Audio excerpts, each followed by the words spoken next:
So today, I've got a lot of information. Hopefully we'll get through most of it, if not all of it. But I need to do like a slide a minute in order to get through everything. So I first wanted to start off just really quickly. What do you guys think about the Shroud? What have you known about it up to this point in time?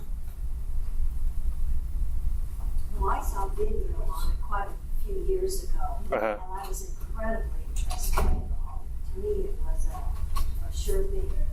Okay. They did all kinds of testing, found pollens and this and that from that era and that location, so that it nailed down that came from there at that time. So it was quite. And then the pictures on the Shroud. Right. They use what? They use that. For what? Where they can analyze what's on the Shroud. Oh, there's all kinds of different chemical types of things. Yeah. Different types of photography, different chemical things. Anybody? That's intriguing. I think I saw the same or similar a few years back. And it's like, it's like, it gets your imagination going. Right. But I don't know what to think about it for sure. Well, so a lot of people say that it's a medieval fraud. That's what they did. And in 1988, they did a carbon date testing of a piece of the Shroud, and it came to about the time in period when it showed up, which was about in the 1300s. So from then on, most of the scientists have been like, I don't want to hear any of your crackpot ideas because we have carbon dating and it proves that it's a forgery. Well, it doesn't prove it's a forgery. It just proves that whatever they carbon dated comes from that point in time. So the question is... Carbon dating, though. I don't know if I believe in carbon dating. Well, we'll talk about that. What's the accuracy of carbon dating? Huh?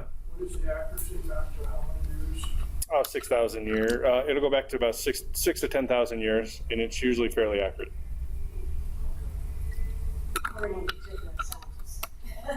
No, and I agree with them, and I'll tell you why, but I think you'll find something very interesting. So this is the Shroud of Turin as you probably normally see it when it's ever on displays. Now, in 1984, prior to the carbon dating, this Robert Wild, he's one of the people that has kind of been skeptical about it. So he talks a little bit about what when he looks at the Shroud and why he thinks it's not authentic and why he thinks it is a forgery. And I'm not going to go through all his particular reasons here, but he says, well, the blood stains on his arms that are on the Shroud look like they were like he was standing up and not laying down.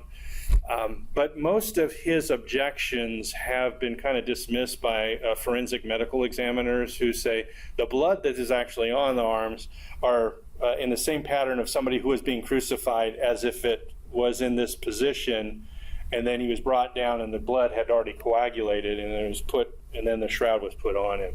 So from a medical examiner point of view, it makes complete sense. In fact, that's what they should have found.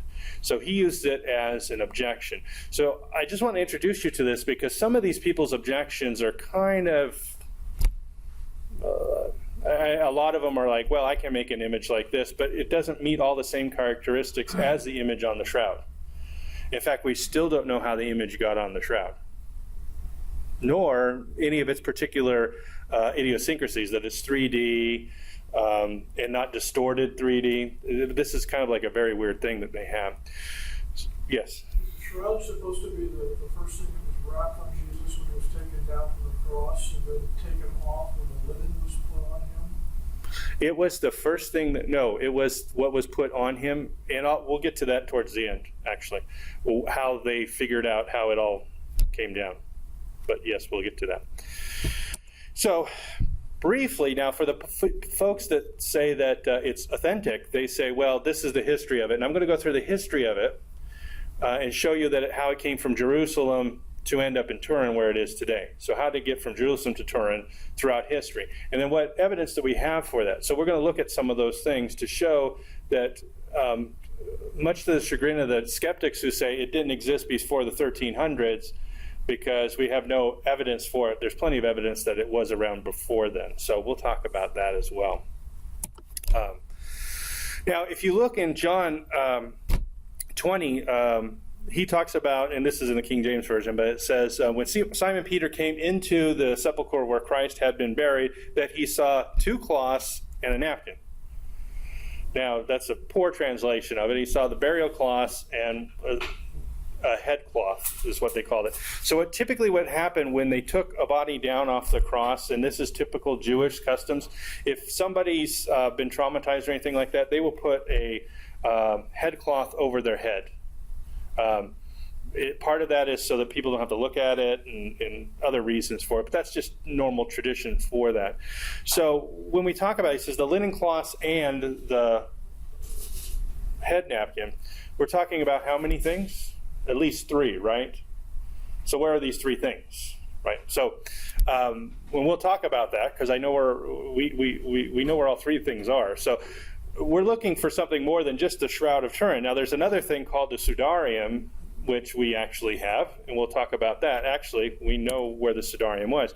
So if we go by what we know from history, apparently both of these cloths, the Shroud of Turin and what's called the Sudarium, were both in Jerusalem around 33 AD, at the time when Christ was crucified. Now, how did the Shroud of Turin get from here to Turin? And that's what we're going to start talking about. And what do we have in history that tells us this?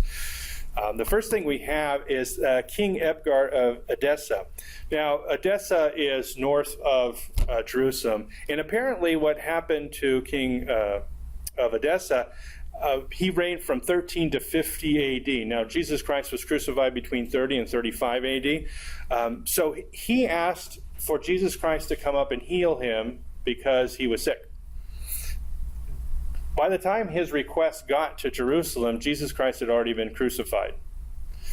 One of the 72 disciples that Jesus had took the shroud with him and went to Edessa, and supposedly he was healed.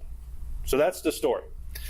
Now, this comes from Eusebius, who was writing, I think was writing in like the late 200s, early 300s. Period of time frame, who wrote much of the early church history, talks about this incident.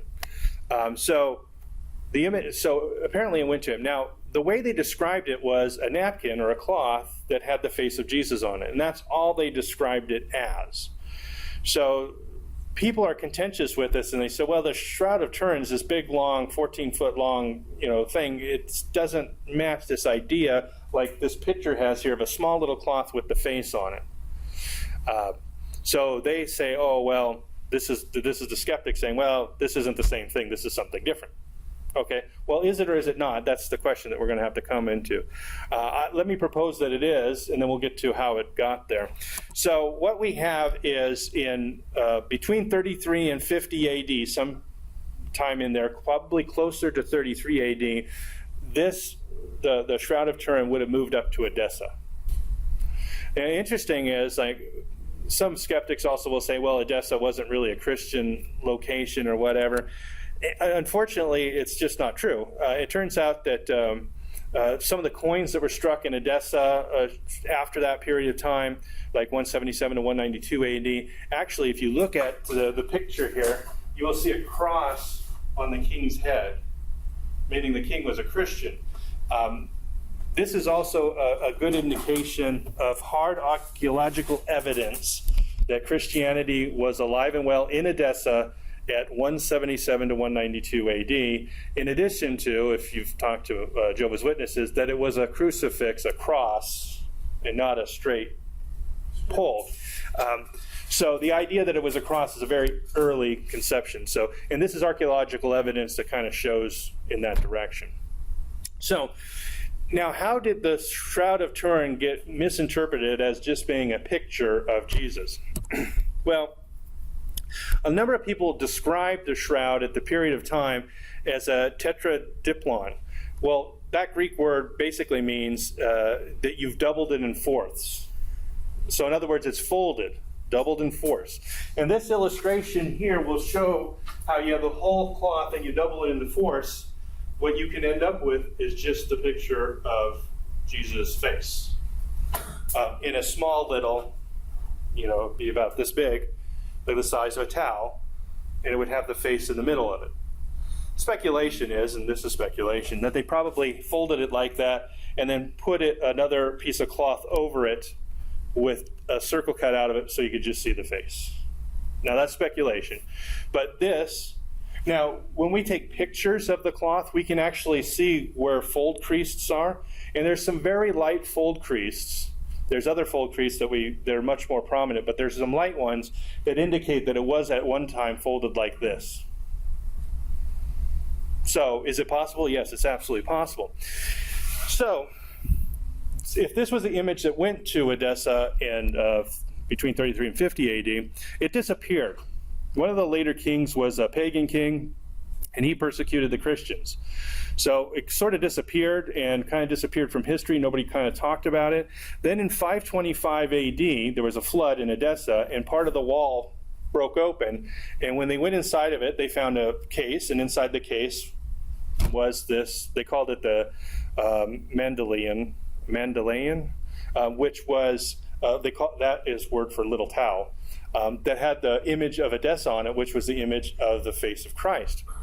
Up until that point in time, if you look at all the early artist depictions of Jesus Christ that we have in archaeology up to 525 AD, they all show him looking like a Greek or a Roman with no beard.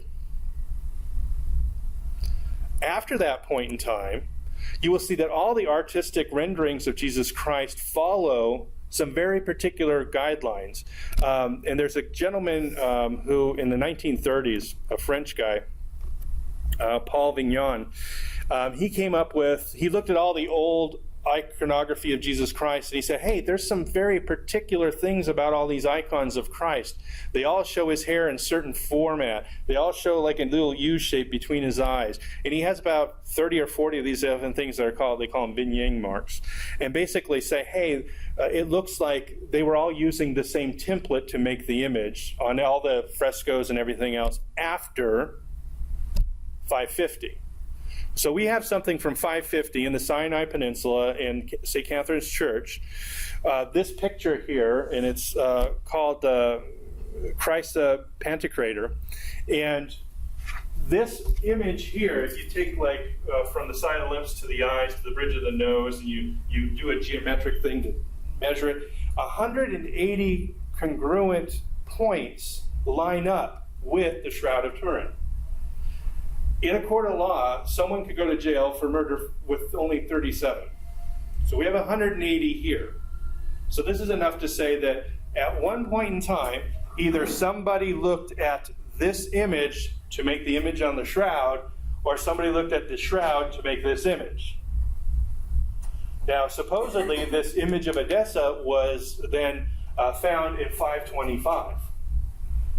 So this is the really interesting part. So which one came first becomes a question. A skeptic may say, well, whoever the forger was must have used this as his reference.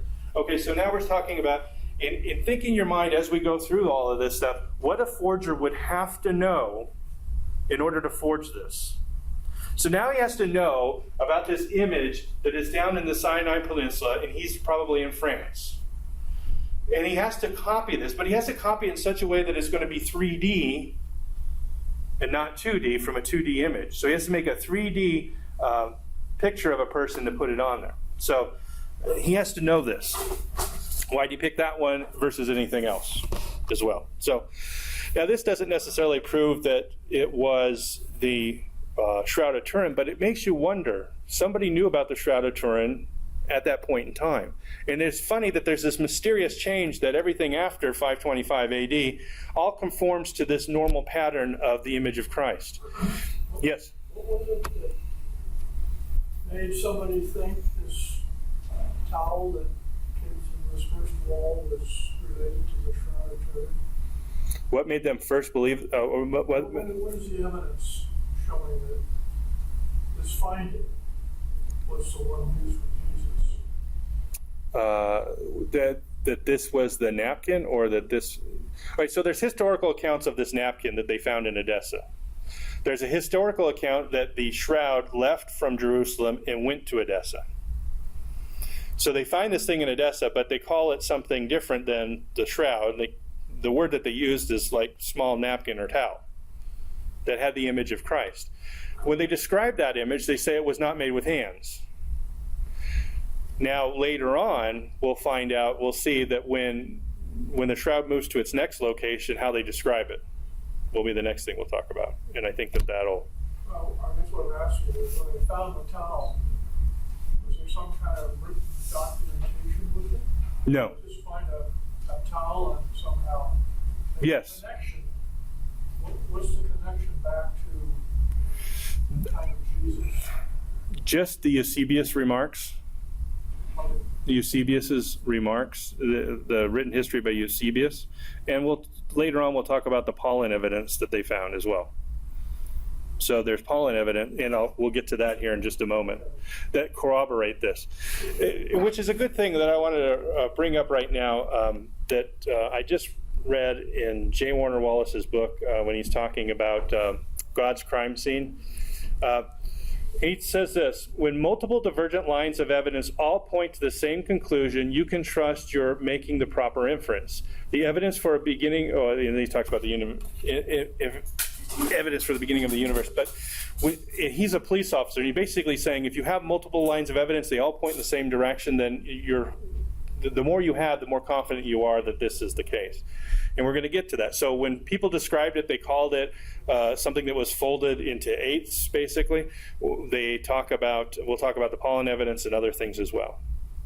So is it possible that they're not talking about the Shroud of Turin? It's true, it may not be the Shroud of Turin, but then it has to be something else.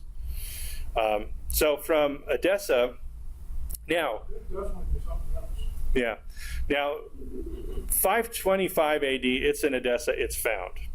Now in 614 AD, the Muslims start taking over the Holy Land, and they go to Jerusalem and they attack it there. Now the Sudarium of Oviedo, we have a really good history written of it, of where it was. There's no question I'm sure someone would question where it came from, but we have plenty of evidence to show that it went this route. As the Muslims invaded Jerusalem, it moved in 614 to Alexandria.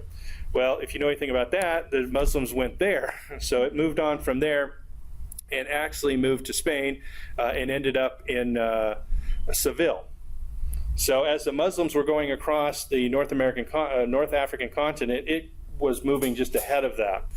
And then guess what? The Muslims invaded also into Spain, and so then the Sudarium then moved up from there up to Toledo, and then from Toledo it ended up where it is to this day, and so it's been there for over 1,000 years in Oviedo. So this Sudarium, which is supposedly the headcloth, and we'll talk more about that in a little bit, it's here. Now, during this whole entire period, as the Muslims are invading, this Sudarium has been kept in Christian hands and has moved all the way up to Oviedo, where it is today. And the Shroud of Turin is still in Edessa now, where the Muslims are in control. So, in 944, we now have some interesting things that happen in 944. Constantinople, or the Eastern Orthodox, or the Eastern Empire, actually sent an army to Edessa, and one of the things that they got was the image of Edessa, which is the image of Christ. And the way they talked about it, they didn't talk about it as if it was a small piece of cloth. And in fact, this artist's rendering of it at the time, you can see the cloth that's being handed by the Muslims to the king's emissary is a long cloth. It's not a small, short, little, tiny napkin. It's actually something that's very long. It looks like it's narrow and long. So it's definitely not the cloth that we were thinking about. So the question then is this image that was in Edessa now apparently shows up and moving itself over to Constantinople. Now, there's a sermon that when they got the cloth from Edessa, when they got it to Constantinople in 944, Gregory actually gives a sermon on it where he describes it as being the whole image of Christ. Not just the face, the whole image of Christ. So now we have, in addition to this, someone describing what was thought to be just a little napkin with just a face. He describes it as the whole image of Christ. So now here's more evidence, more historical evidence that we're looking at that is pointing to the fact that this is not just a little tiny napkin. Some scholars have said, well, the image of Edessa was probably the Sudarium. Now, we know where the Sudarium was, and the Sudarium, which is the one that's all the way over in Oviedo at this point in time. Remember the one that's already in Spain, the little cloth that's already in Spain? They mistook that in Constantinople. It doesn't make any sense. We know how the Sudarium traveled. Today, we also have pollen evidence and dust evidence on it that says that it was in North Africa, it was in Spain, and it was in Jerusalem, but it was not in Turkey. It was never in Constantinople. So there's no evidence to say the Sudarium was in Constantinople. There's plenty of evidence to show that the Shroud of Turin was in Constantinople, because certain flowers that only grow in Turkey, their pollen is on the shroud. So is this image of Edessa, is it the Shroud of Turin or something else? Well, most likely it looks like it's pointing towards the Shroud of Turin. And we'll look at some more evidence for that too. So, yes? Going back to what Don was asking, they found this thing in Edessa. Right. Some years later. What made them think this was the image of Christ once they found it in that wall? This bishop, oh, we found the image of Christ. I think that was his question, but what made them think that was? They didn't document why they came to that conclusion. They more than likely also had access to Eusebius's works, and they probably were all familiar with it, and they read it, and they said, oh, this must be what that was. Now, and of course, yes, so that leaves a little, because there's like 500 years in there that it's just like, where was it? In a wall. And then you found it. Well, okay, so we'll look at the evidence that show that it was in Israel at one point in time, that it was in Edessa at one point in time, that it was in Turkey at one point in time, all on the shroud today. So we have evidence of this movement as well. So we're not just saying this, is circumstantial. We're looking at the historical records, this is what it says, but then we also have scientific evidence that points that back up. Now, the Pray manuscript, which was done in 1196, depicts the Shroud of Turin in its little book. So we've carbon dated this document back to 1196. It's a Hungarian text, and it's talking about the burial cloth of Christ. You will note some very interesting things about it that will show that it kind of lines up with, in other words, whoever saw this and wrote this must have been looking at, or was most probably looking at the Shroud of Turin. Notice on Jesus' things, his hand is no thumbs. You'll see this on the Shroud of Turin. Why is there no thumbs? We'll get to that later. Then they have the burial cloth listed here, and it shows it has a herringbone weave, which is what the linen is made out of. And it shows these distinctive 4 little holes that make an L shape right here. On this actual Shroud of Turin, there is an L shape on it. You see the 2 L shapes here. And you see that on this picture made in 1196, you have the herringbone and you have the L shape as the cloth that buried Christ. So at 1196, now this doesn't say, they didn't say, hey, this is the shroud that we saw in Constantinople and this is what it is. But it was made at that point in time when it was there. So did somebody look at this or not? That's the question, right? So it looks pretty good that somebody actually was looking at the Shroud of Turin at 1196, probably in Constantinople. So now, what evidence do we have that it was in Constantinople? Because remember, people disagree that it was even in Constantinople. So Robert de Clary in 1203 wrote that where there was a shroud, he was in one of the chapels, he said, where there was a shroud in which the Lord had been wrapped, which every Friday raised itself upright so one could see the figure of the Lord on it. So he says, when he goes, this is at 1203, that when he was in Constantinople, that they had in one of the shrines the image of Christ that would rise up, right? So now, the Constantinople fell in 1204 when the Western Crusaders actually besieged Constantinople for various reasons. There's interesting stories behind all that. In 1205, the patriarch of Constantinople wrote the Pope and said, hey, you stole our image of Christ. Your crusaders stole it in 1204 when they ransacked the city. We would like it back. And they made multiple attempts to get it back. And he said, in April of last year, a crusading army, having falsely set out to liberate the Holy Land, instead laid waste to the city of Constantinople. During the sack, troops of Venice and France looted even the holy sanctuaries. The Venetians partitioned the treasures of gold, silver, and ivory, while the French did the same with the relics of the saints, and most sacred of all, the linen in which the Lord Jesus Christ was wrapped after his death and before his resurrection. That was written in August of 1205. Now, is he talking? So he's talking about some type of thing, the burial cloth of Christ. That's exactly what he's talking about. He's asking for it back, saying the French took it. Where does the shroud first show up? That we have a history going, a written history that we know where it's been ever since? France. So at the fall of Constantinople. So how did it end up in France, in Liry, where it happened in 1357? So how did it get there by then? So who's the person that first revealed the Shroud of Turin as we know it today? Geoffrey de Charnay II reveals the shroud for the first time in France in 1357. Now, his wife was a direct descendant of who?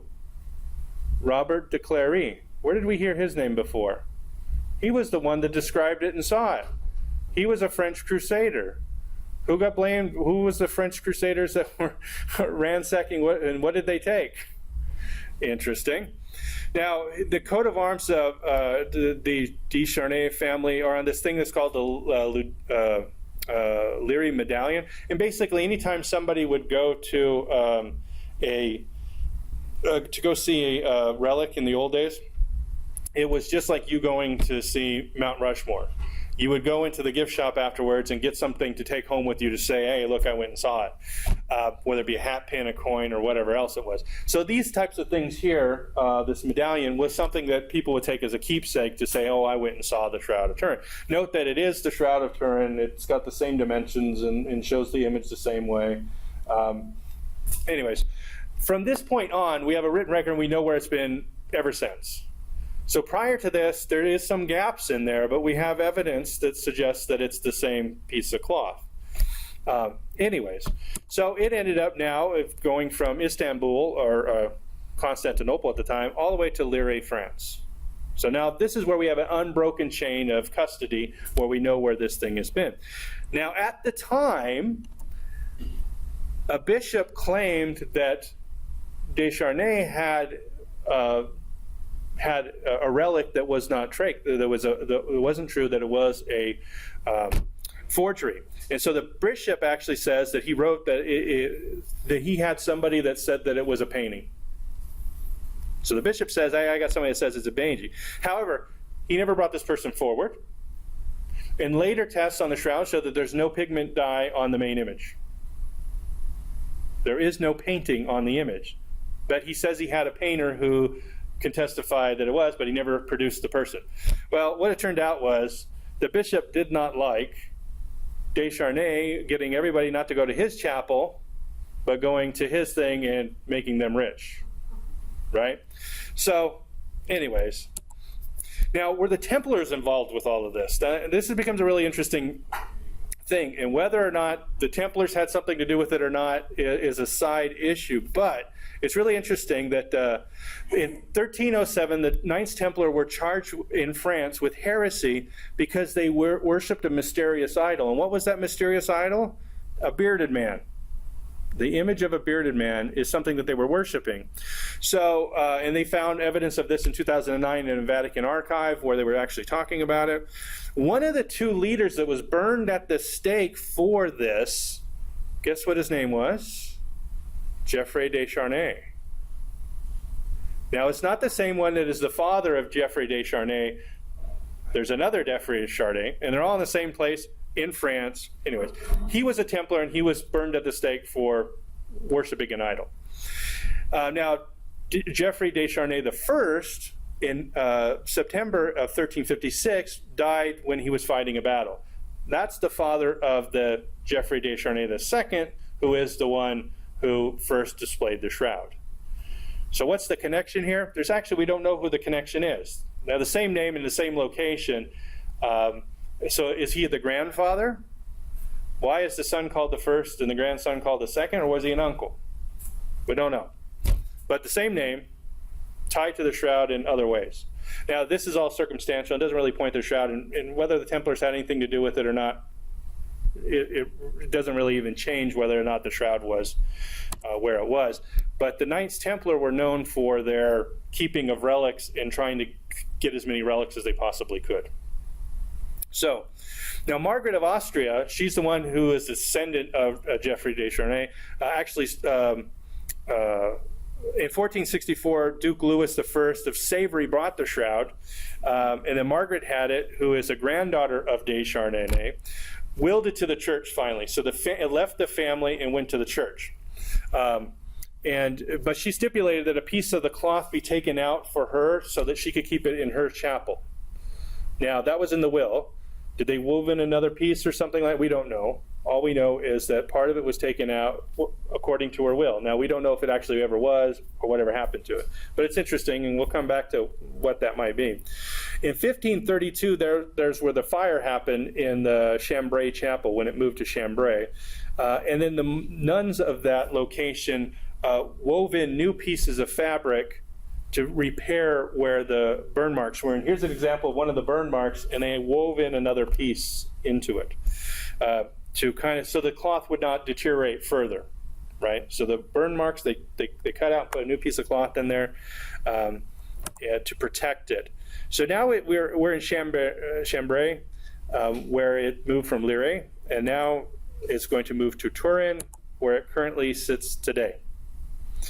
So since 1578, it's been in Turin. There was a fire briefly in 1996 or 7, and it had to be moved out of there until they could rebuild the chapel. And in World War II, it was moved out of there for a brief period of time so that if the Allies bombed, they wouldn't hit it.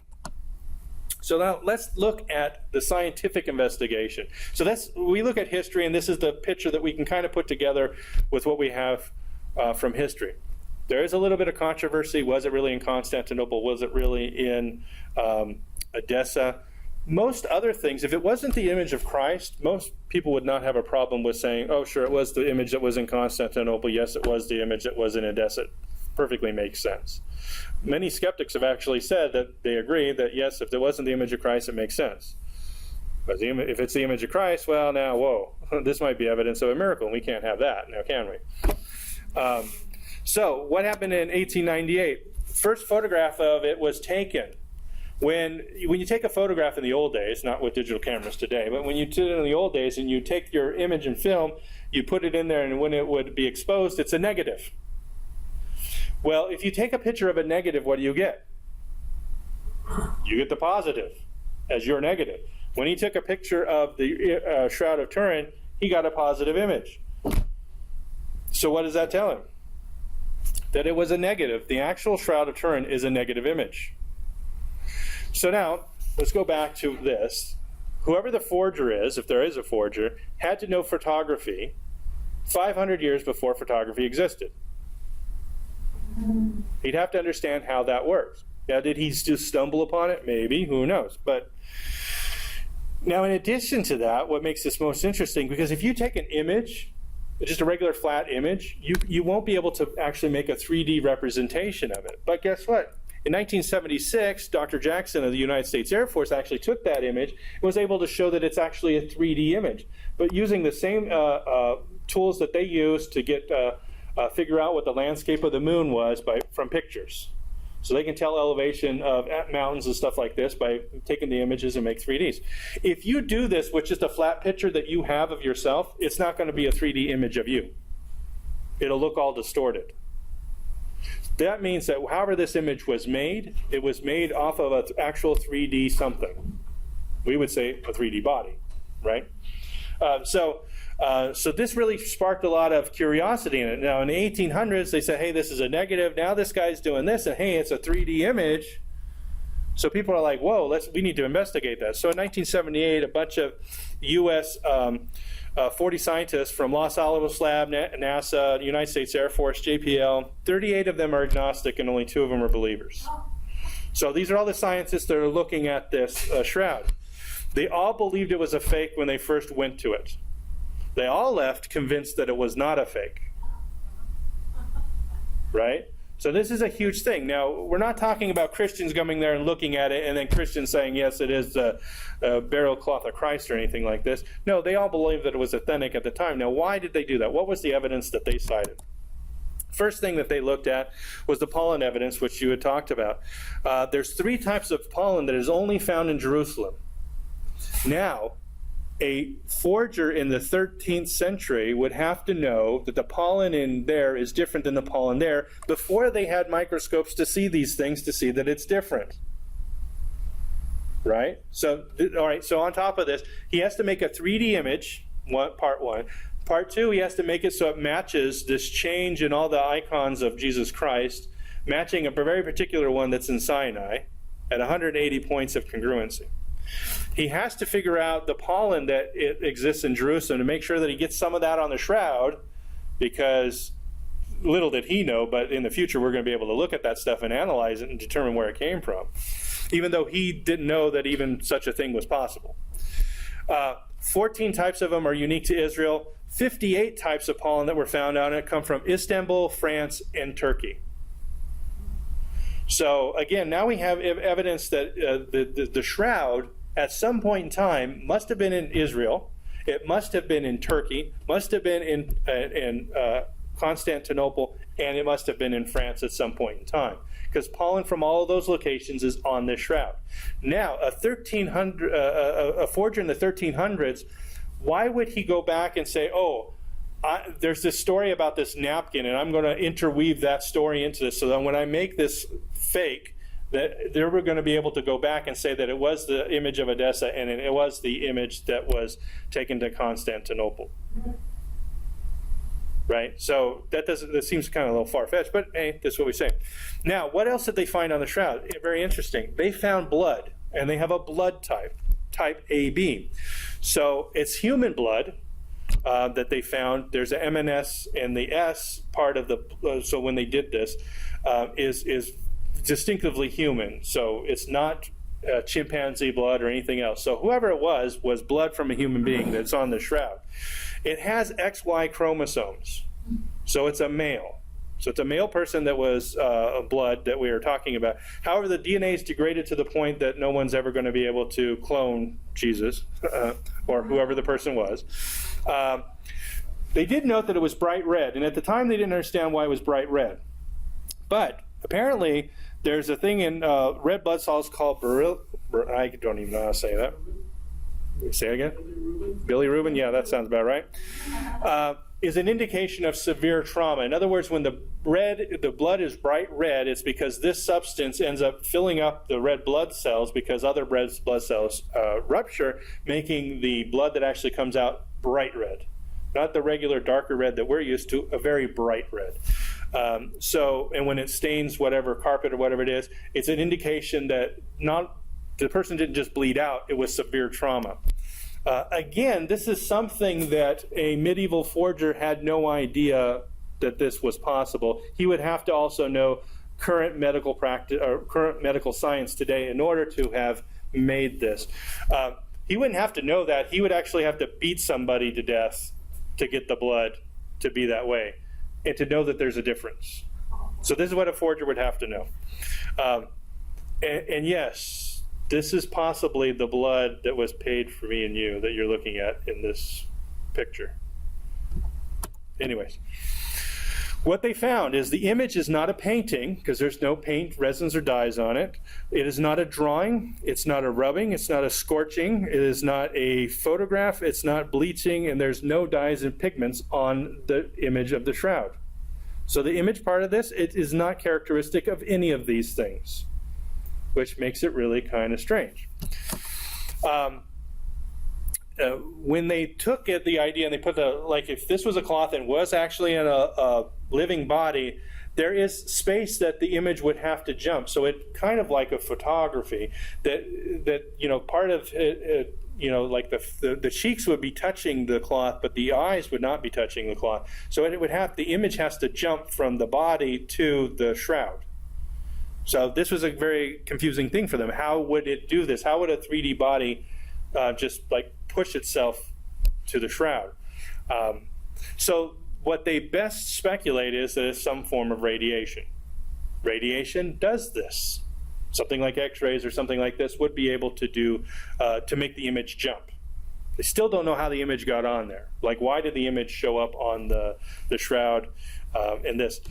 The next thing is the image is very superficial.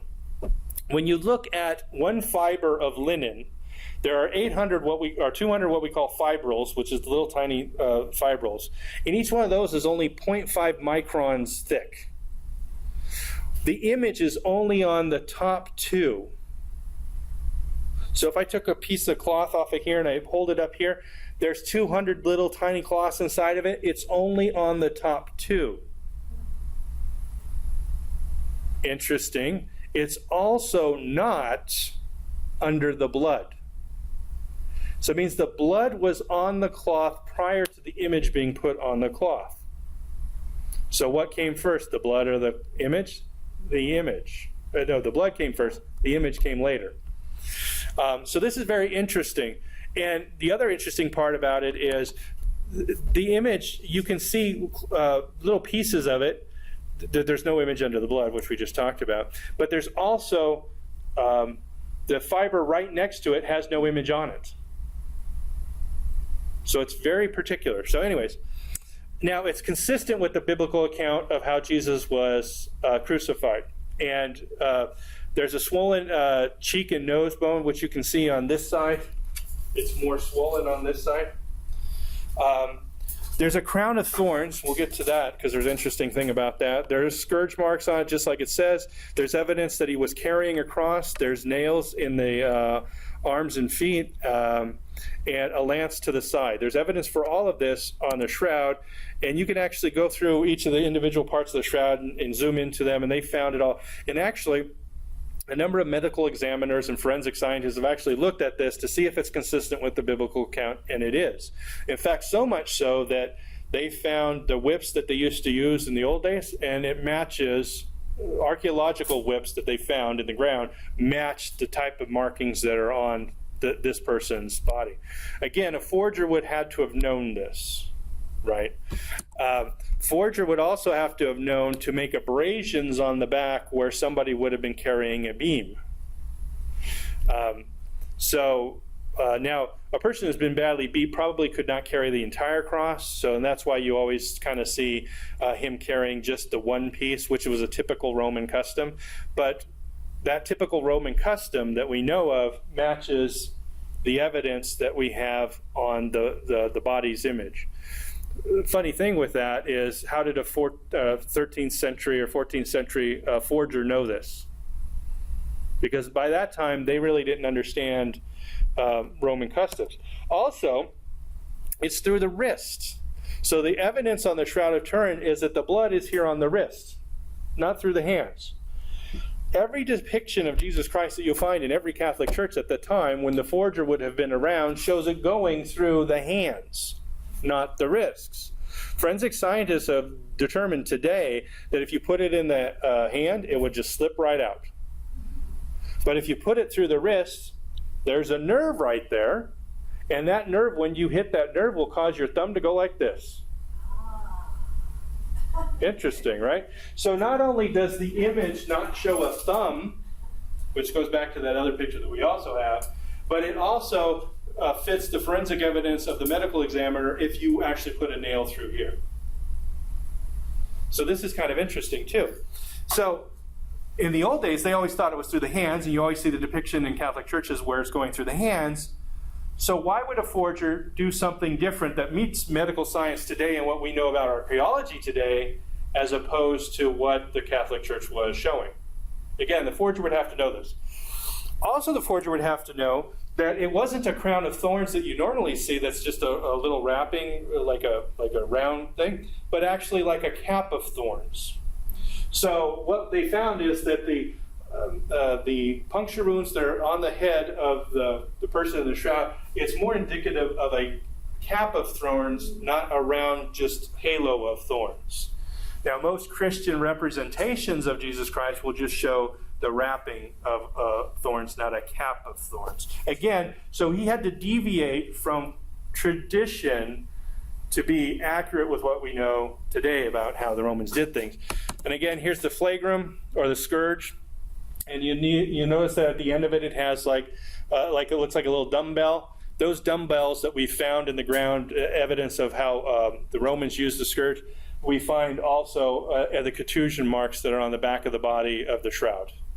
Again, Forger would have had to have known that. So what are the STURP findings at the time? They did not have an adequate explanation for the image.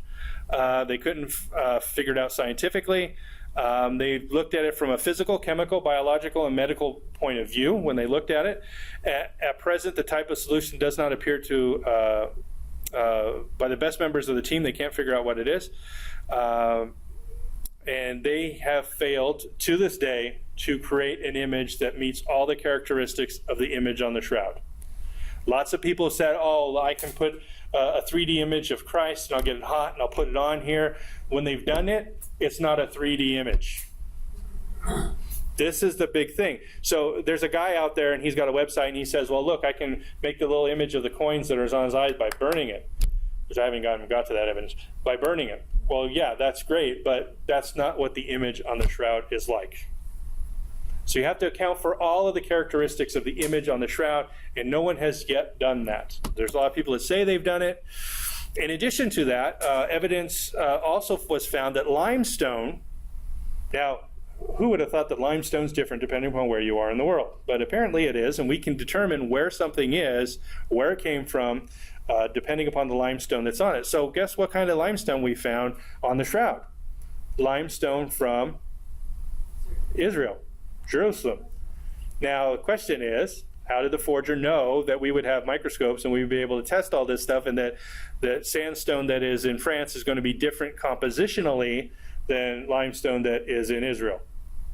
Further evidence that the shroud at one point in time was in Israel. Again, a forger would have to have known this and taken it there. So, again, it starts to be, by this point in time, by 86, everybody was like, the shroud's authentic.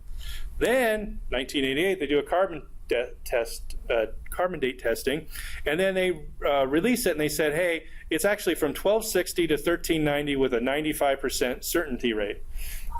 And how did they come to that conclusion? Well, they cut off a piece of the shroud, they cut it into 4 or 5 sections, they sent it to different labs around the world for all of them to do it independently, and they all came back with slightly different dates, but the average of them all came to 1260 to 1390. So what do we have questions about that? Immediately after that, people started questioning it. Obviously, a lot of Christians would probably say, especially Catholics, were probably saying, hey, no, we think this is wrong. And the scientists are saying, look, you're not scientists. You don't know what you're talking about. We've done our carbon testing, and it's legit. So they started questioning it from that point on, and the thing that they brought up at the time was, you took a piece of the shroud that has been contaminated by later additions. Remember those nuns that were fixing the cloth? So if they were fixing it in the 1300s and you took a part of that cloth that was from the 1300s, do you think you get a date in the carbon dating from the 1300s? So the question is, did they take it from the right place? So, anyways, we'll let that sit, because in 1988, that was the end of it. Now, up until 2 years ago, I heard this, that 1988, they did the carbon date testing and that it was wrong, and I basically, for the whole of my life, thought that it was completely fake. I thought the Shroud of Turin was fake, that it was just a medieval forgery. They did carbon dating on it, right? Well, so it didn't rest, and people stepped on talking about it. So in 1998, Gregory Bacon came up with this idea, hey, it was made to fake people. Look, we have this carbon dating. They were trying to fake it. But he doesn't really give us a plausible explanation as to how it was faked. But again, there's people coming up saying that, hey, you know, that it's fake. Now, in 1999, they released a book. Over this time, you had now two different camps of people. You had the people that now said carbon dating has proved that it's a forgery, although we don't know how it was a forgery. And you had the other camp saying, well, no, there's too many other pieces of evidence that don't make any sense, so we're questioning that. And we're questioning, but nobody had really done any evidence, haven't even done any research on it yet, that you got it from the wrong place. So nothing had been done with that. Other evidence was coming out, like the flowers. So they find flower images on the shroud. Now, and they find 14 different plants were found on the shroud. Now, this is consistent with the gospel account of them putting some type of aloes and flowers and stuff with the body when they wrapped it. Not 100% sure as to why they did it. Was it lessen the smell? Was it other reasons that they were doing it? Not 100% sure. But they just know that the shroud has these images of this on it. And those images match the plants, the pollens that are on there. So the plants that they actually find, the flowers they actually find, are flowers that only bloom in Israel between April and March. So again, now that wouldn't be too hard for a forger to figure out. He would just have to get some flowers to France or wherever he was, within a couple months before they, deteriorate, so that he can, add that to the shroud. So people were not convinced by that. So they started questioning then things like so this guy, Bryant, was questioning the pollen evidence. Now, why were they questioning the pollen evidence? Well, because the carbon dating showed that this is a forgery, therefore this pollen evidence must be wrong. So they started, all they do is questioning it. They said, well, how do we know that this was taken from the cloth and not from somewhere else? And, all these things started coming up. So then they started to just ask questions about that thing. Now, going back in time just a little bit, one of the interesting things, and a new thing that just recently came to light, or since then, remember the Crusader Knight, Robert de Clary, said that the shroud was lifted up every day on Fridays? By itself? Well, he didn't say, he just said it was lifted up. Now, the Eastern Orthodox, or the Orthodox religion, they are big on icons. They like to have icons, and they also have to like spectacle with the icons, and so they like to do things with it. So actually what Joe Jackson actually figured out was when he actually looked at the folds on the Shroud of Turin, he found some really interesting folds. He said, why is this the group of things, it's called the F block, why are there these folds so close together? What purpose did they serve? And then why is one of these other folds a soft fold and the rest are all hard folds? It didn't make sense to him. And he got this from the image of the shroud. So what he found out was, him and some other scientists put together a contraption that would actually hold the shroud at the fold marks, where you could put it into a box and raise it up with a little mechanism. If you go back and look at all of these icons of the Jesus shroud that the Eastern Orthodox Church, you will see it. It's in a box and it's coming out. So this is what gave him the idea to go look at this, and it matches the evidence that's on the shroud of the fold marks that you can see with photography. And these fold marks was a mystery to them until they figured out, well, in order to make this work so it can come out of the shroud like this, and that you see the face of Jesus up to his hands like this, which is what all the icons show, you'd have to fold it in this manner to raise it up. So this is another piece of evidence. Now, did the forger know this? How did the forger figure this out? To put the fold marks in it so it would equal something just like this.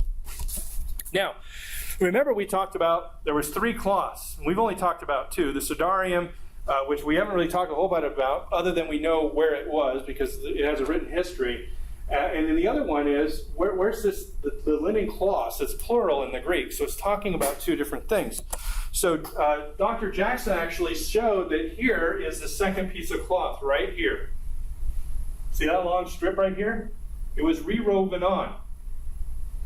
If you look at the fibers from the main part of the shroud, that same pattern goes across the addition. So in other words, this fiber right here is the same fiber that's over here. Someone cut it at some point in time. So that's what he was showing here.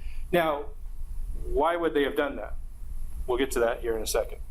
So now I'm saying that we have three cloths. We have the Sudarium, which is the head cloth. We have the main shroud, which was the main burial cloth. And we have this other strip that was at one point in time detached from it and later woven back on. So the Sudarium, let's talk about that. The Sudarium, they did some imaging with it. And actually, remember we talked about when you have 37, congruent points of alignment with something, that we could put someone to jail for that? And that one image had 180 points of it. We actually take this Sudarium and we have 70 points of coincidence with the Shroud of Turin on the front, and on the back we have 50. So now this cloth, we know where it had been throughout its entire life, and it was never in France. This French person who was a forger, if there was one, had to have known of this cloth and had to have lined it up so that the bloodstains would match both. So in other words, if I take this one and I wrap it on a head and then I wrap the other one on it, they line up at 50 and 70 different points. Guess what type of blood is on the Sudarium? AB. What was on the shroud? AB. It's from fresh and postmortem blood. So this was put on his body right as he got off the cross, or while he was still on the cross, because the bloodstains are that way. The only possible conclusion is that the Sudarium covered the same face that the shroud covered, and it also has this other blood aspect to it that matches the shroud as well. So when we look at the Sudarium, we have a written history of where it's been, and we know where it's been, and guess what? The pollen on it is North African, Jerusalem, Spanish. Nothing from Turkey, nothing from Istanbul, nothing from France. So now, this extra piece of cloth that we have here that we talked about, what would they have done with that? What is that all about? Well, if you take a 3D image, Dr. Jackson shows if you take a 3D image of the person in the shroud, you can come up with a three-dimensional model, and he made a three-dimensional model of it. And then he shows that you can take that third piece and wrap it. You would use this to wrap the rest of the body so that the shroud would be tucked up tight against the body and would not, the body wouldn't roll out of the shroud. So if you just put the body over the shroud, it would roll out or something while you're carrying it. So what would you do? You would actually wrap it with that piece. It's an interesting thing because here at the neckline, there's an interesting thing with the image. It's like cut off really weird, and they didn't understand why the image is that way. Well, the best explanation for it is if you take this piece of cloth and you wrap around it and you wrap it around the head so that it doesn't fall off, it would distort the image because it's pushing down in that one area. So anyways, so what else do we have? Well, we know that Romans, because of this piece of archaeological evidence here, typically would do it from the side when they did the feet. They put both feet together and they go through the side of the ankle rather than the top of the foot, although they may have done it on the top of the foot as well. But interesting about this was that one we talked about when we talked about the evidence for the resurrection. Remember we talked about evidence that they buried resurrection victims? This was found in an ossuary where a resurrection victim was put into there. They also found that there's chip marks on that body where the nail had gone through the wrist and not the hand. So there's all these other pieces of evidence that we have archaeologically that show that this is typically how the Romans at that time were doing crucifixion. So what do we find on the shroud? We find on the shroud this blood stain that's a rather large blood stain on the side of the cloth, not on the top of the foot. Right? So now if a medieval forger would have to know that we are going to find in the future archaeological evidence that suggests that it was from the side of the foot that it was done, and then put that blood such that it would match that. Mind you, all the other icons that you'll see of Christ is through the top of the foot, not through the side. In addition to that, you also have the wrist blood that is also on the thing. In addition to it, it's not just blood that we have here. Here's the funny thing. Remember we talked about the sword hitting the the little area within by the heart, when water and blood would come out. Now, water and blood, it's, when we look at the plasma, it looks like water, and then we have the blood. So this is what would have been gathering around the lungs and the heart when they stabbed the short in here. Now, when we look at the shroud at that location where we have it, only with UV fluorescent photography can we see this type of serum. So again, a medieval forger would not only have to just put blood on it wherever, he'd also have to put the plasma on there in the right location, and only in that location. So yeah, so it'd have to be somewhat of a miracle, right? So, two non-scientists, Sue Bedford and Joe Marino. Sue is a nurse, and she was watching this on TV, one of the specials on the shroud, and she says, you know what? I think it's real. I think there's something wrong with the carbon dating. This has to be real. Because she looked at all this evidence up to this point in time and says, it doesn't make any sense that the carbon dating is so far off. What's wrong with it? So she wanted to go back and look at all the original information that they had that was unpublished. So she went to Arizona, Los Alamos Labs, all the places that did the Harvard, that did the carbon dating, to get all their research papers, because she thought she'd find a statistical anomaly in them. There's got to be something wrong with this because it doesn't line up. She didn't find what she was looking for, but she found something else. Now, they were non-scientists, so Ray Rogers, who was the STURP guy, he called them the lunatic fringe. Those crazy Christians always got to complain about things. We have hard science here, and you want to tell us something wrong. You just want to believe, right? So he said he set out to prove them wrong with his friend Barry Schwartz, who was also on this STURP project originally. But mind you, originally they came to the conclusion it was authentic. They're not saying it's Jesus Christ, but it matches Jesus Christ's description, but it's from that period of time, and it shows a person that was crucified being done. They wouldn't say that it was proof of the resurrection. He found cotton and other evidence that proved them right. So when he looked at the original samples, he went back to get the original samples from Harvard and the other places so he could take a look at it. He found cotton in it.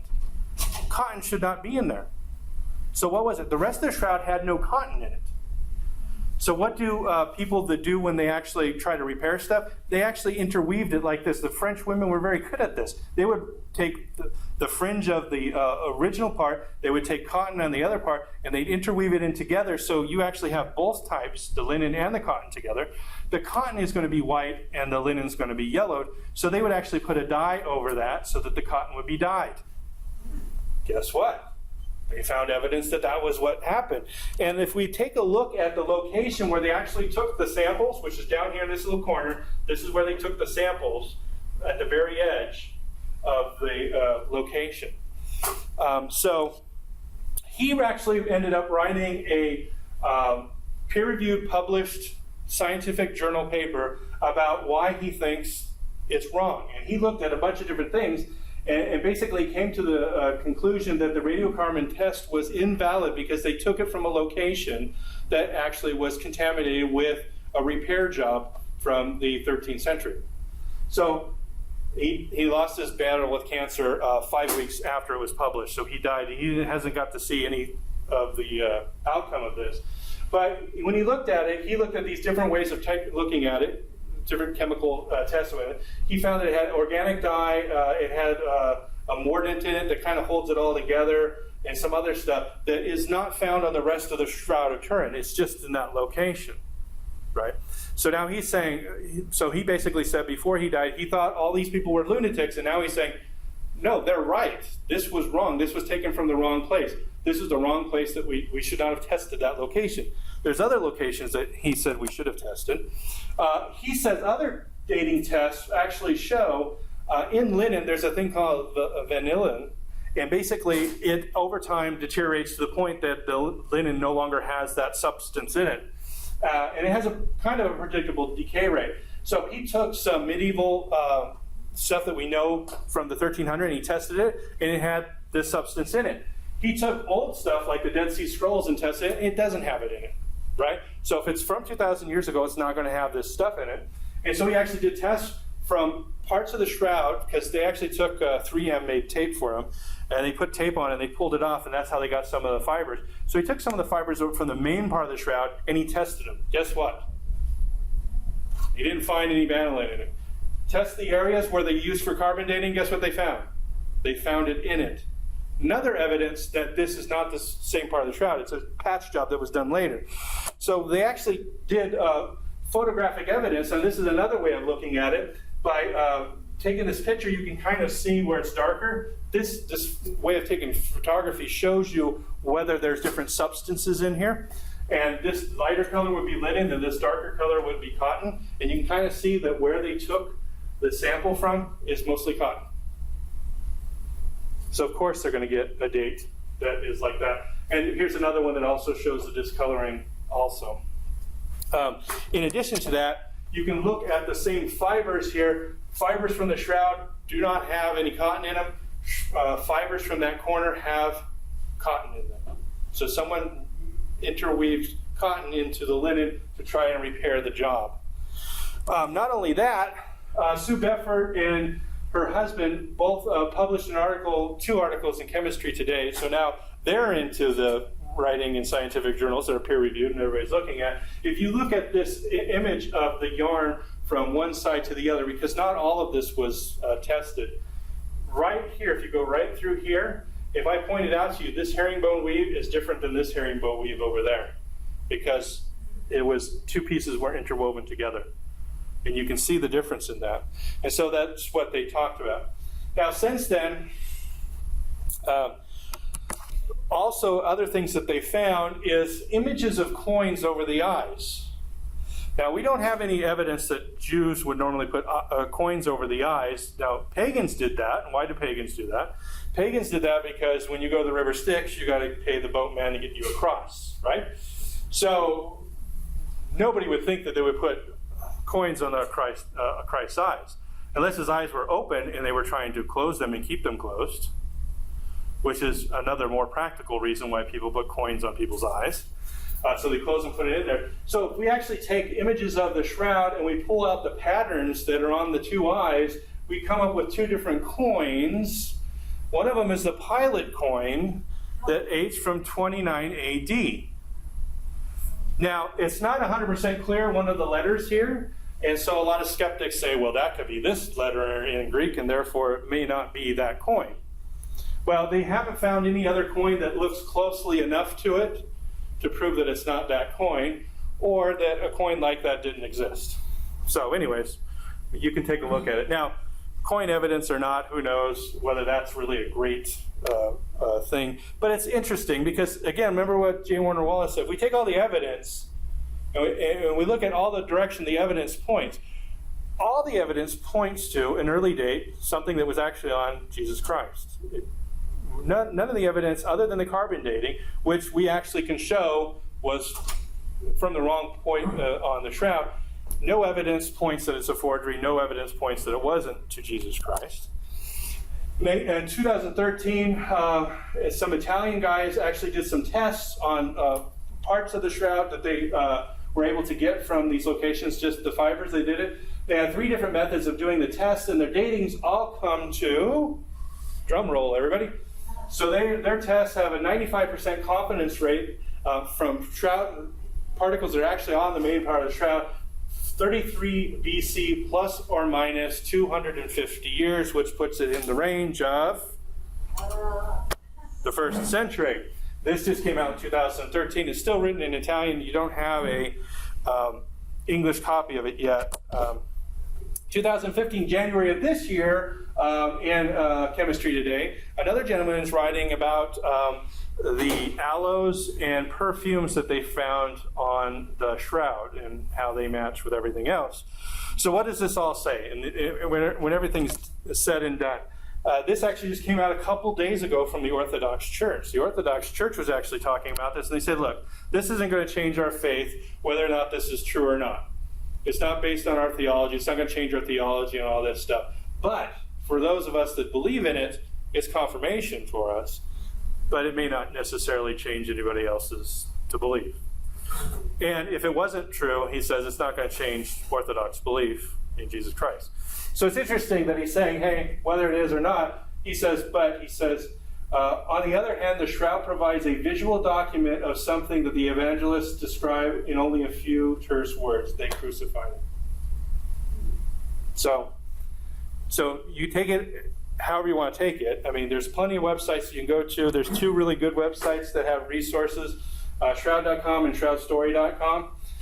Both of them will link you to every other resource related to Shroud, whether it's positive or negative, whether it's skeptical or that. The shroud.com is Dr. Jackson's website, and he's considered like the foremost expert on it because he kind of collects all the information and has done lots of stuff on the Shroud. So in the end, It's overwhelming. yeah, I went from believing that it was probably a fake to believing it is most likely the burial shroud of Christ. It doesn't change my faith either way. I was Christian before and after, but yeah. Does anyone today take a corpse, put a shroud over it, and see if they can come up with an image of that person? They've taken reliefs of it, not an actual corpse, but they've taken a fake body and they've tried to do it, and they haven't been able to do it. Now, this other guy, I didn't talk about it. This guy, Ventini, he actually says it was a coronal discharge or some type of radiation from the body when whatever happened that rose Jesus from the dead. Now, one of these websites, one of the skeptics said, oh, I bet that the night that Jesus was buried in there, the lightning bolt hit the hill and it went down to the body, and it kind of like, defibrillators brought him back to life, and because of the electricity went through his body and it woke him up, that discharge from the electricity going through his body was what made the image. Now, I find that interesting because this guy is saying, hey, the radiation is the best explanation. So however God rose the body up from death to life, there was some kind of power there, energy, radiation or something, would have made the image. And now people are starting to go with, oh, well, let me give you a naturalistic explanation. Lightning hit, and then it, made this happen. So, interesting. Anyways. There's flash marks on the cloth. Yeah, I don't know. Well, it's interesting. Again, like I said, it's not going to change our beliefs as Christians, whether it was a fake or not. Our belief is not based on this, but it's interesting that I would find it very, I don't know, not comforting is not the right word, but very typical of our God to kind of like leave little clues in addition to not just his word, but then also leave other little things.